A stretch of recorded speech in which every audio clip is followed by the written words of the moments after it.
Title, Colossians 1:19-23, The Perfect Savior. Jesus, what would you do if some people praise you and worship you like God?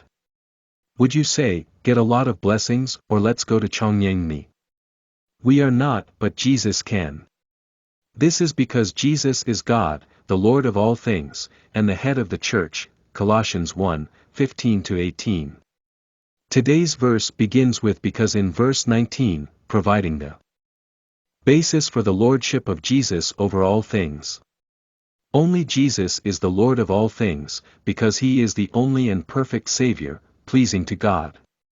Saints, you must make a choice. Either you believe that Jesus was and still is the Son of God, or you believe that he is a madman or worse. But do not belittle that Jesus was the great teacher of mankind. This was absolutely not what Jesus intended. Guys, who is Jesus? 1. God was pleased to dwell in Jesus in all his fullness, verse 19. Who is Jesus? Jesus is the perfect God. You guys have to make a choice. 2. God delights in the reconciliation of all things to himself through Jesus, verse 20.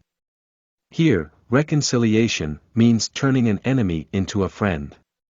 Because of Adam's sin, all things are under God's judgment, Romans 8:19-22. Jesus made perfect peace between God and all things through the blood of the cross. Now all things have the hope of being renewed into a new heaven and a new earth in Jesus Christ. In this way, Jesus is the only Savior and Lord of all. 3. God delights in making us holy, justification, through the death of Jesus. 1. Before, we were enemies of God in two ways, in heart and in deed, v. 21. 2. Only through the physical death of Jesus can we be reconciled to God, verse 22.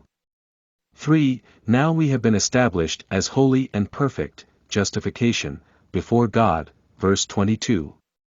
4. Therefore, only Jesus is the only perfect Savior with whom God is pleased. I hope you believe it. Then what should we do about this Jesus? Verse 23, if you remain in the faith and stand firm on the foundation, unless you falter in the hope of the gospel you have heard, this gospel has been preached to all peoples under the world, and I, Paul, have become a minister of this gospel.